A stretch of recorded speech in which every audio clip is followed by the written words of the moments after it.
I tell it the same way that I told the shooting board in every cop bar between Houston and Biloxi.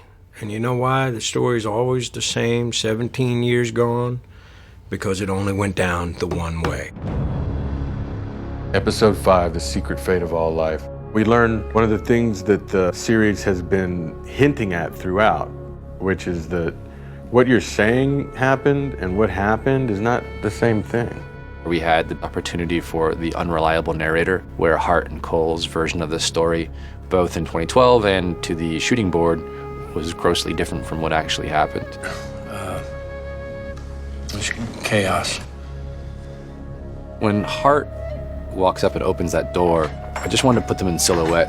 And it's just enough to see, you just kind of see the little girl's eyes. She doesn't know whether the person opening this door is another nightmare or someone coming to rescue her. And I think it hits Hart immediately, having his own daughters, and this need to protect children supersedes any sort of protocol in terms of being a police officer. And so he does what instincts tell him to do at that moment in time and exacts revenge.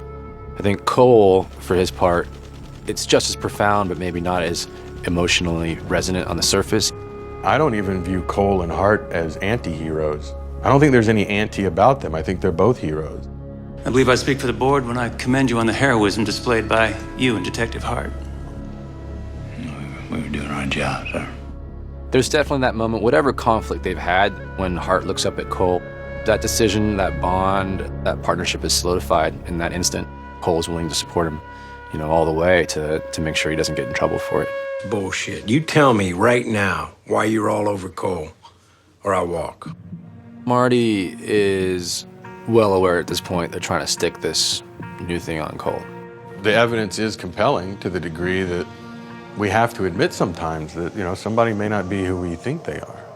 So I don't think he's on the detective's side, but he's not ready to leave yet. I think Hart is able to separate whatever personal animosity he has for Cole, and whatever resources he has, he's going to defend Cole, whether he likes him or not, because that's the right thing to do. Well, if you two talked to Russ, you weren't getting a read on him. He was getting a read on you. When Cole sees the full discovery file and he sees how little these guys have, he's like, you just wasted my day. This is all you got. And what that means for us is that Cole had come in here solely to find out what they had on the new case.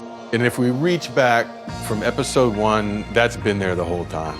He's been asking them about Lake Charles the whole time. He's been wanting to see their folders the whole time. He's let himself speak profusely without giving them any new information. And I don't know how many people will catch this, but Cole asked for a beer for one reason, because he's a functioning alcoholic who knows who he is. But the bigger reason is that once he starts drinking, anything he says in that room's inadmissible. He's conflict-oriented, so when I deny him small arguments, it builds up his energy. Wow. Yeah. Are you ever a match for this dude? As we pass through 1995 to 2002, we get tastes of Hart's family life, and we get tastes of Cole in the meantime. And it sort of underlines the rest of the episode, the relationships they have and the lives they build around it. Halfway through the season, halfway through the episode, we solve a case. So what does that mean? How do you then bridge ourselves into the next part of the story? It appears that the man, or one of the men from 95, is still active. And the idea to Cole that he didn't finish a job that he said he finished, and that this has caused more people harm, the possibility of it causes him to once again step over the line that he established in his own personal code. So what you thought was over isn't over. As Cole says, there's no escape.